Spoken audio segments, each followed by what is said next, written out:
ఈరోజు ఏ కథతో వచ్చాను అనుకుంటున్నారా? ఒక చీమ, ఒక పావురం ఆ 2 ఒక అడవిలో నివసిస్తూ ఉన్నాయంట.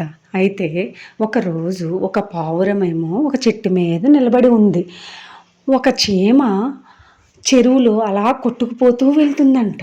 అయితే ఆ పావురం ఆ చీమను చూసి, అయ్యో! ఆ చీమ పాపం కదా! ఆ చెరువులో అలా అలా కొట్టుకుపోతుంది అనుకుందంట.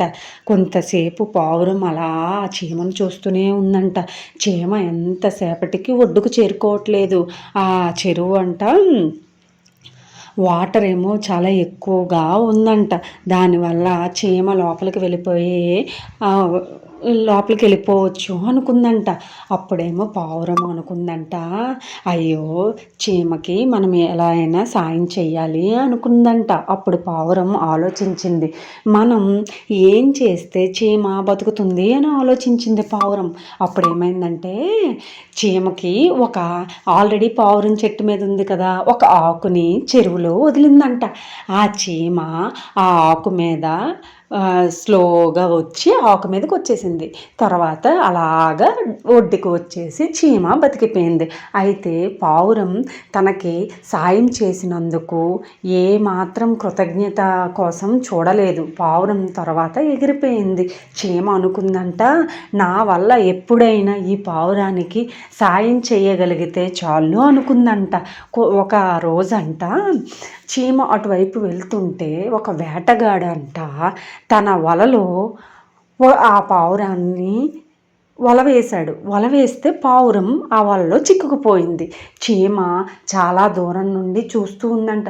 ఏదో అక్కడ అవుతుంది, ఏదో వేటగాడు ఎవరినో పట్టినట్లున్నాడని స్లోగా నడుచుకుంటూ వస్తుందంట.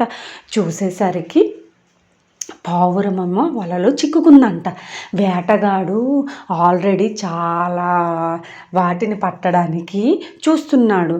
ఈ పావురం చెట్టు మీద ఉండడం గమనించి వల వేసేసి పావురమేమో వలలో చిక్కుకుంది. అయితే చీమ ఎలా అయినా నాకు ఆ రోజు సాయం చేసిన పావురానికి నేను ఈరోజు సాయం చేయగలిగితే నాకంటూ ఒక కృతజ్ఞత భావం ఉంటుంది కదా అనుకొని ఆలోచించిందంట. అప్పుడు చీమ అనుకుందంట, ఇప్పుడు ఈ పావురాన్ని మనం వలలో నుండి ఎలా బయటికి తీసుకురావాలి అని ఆలోచించిందంట.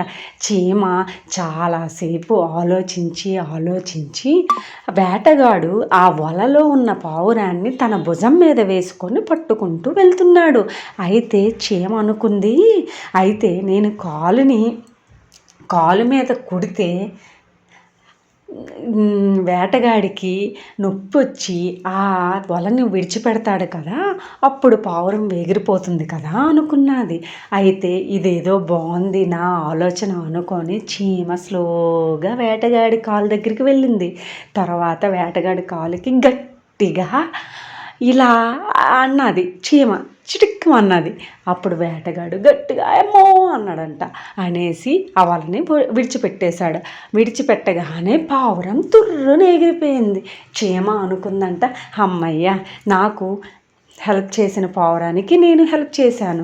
నీతి ఏంటంటే మనం ఒకరికి మంచి చేస్తే ఆ మంచి మనకి ఎలా అయినా తిరిగి వస్తుంది. అంతేగాని మనం వీళ్ళకి ఇప్పుడు మంచి చేశాం కదా, వాళ్ళు మళ్ళీ మనకి చెయ్యాలని అనుకుంటే అది తప్పు. మనం ఒకరికి మంచి చేసి అది చేసినా చెయ్యకపోయినా మనం వాళ్ళకి చెయ్యాలి అనుకుంటేనే అది మంచి మనకి ఎప్పటికైనా తిరిగి వస్తుంది. ఇప్పుడు చీమ అనుకుంది, నాకు ఎంత సాయం చేసిన పావురానికి నేను ఎప్పటికైనా తనకి రుణపడి ఉంటాను అనుకుంది చీమంట.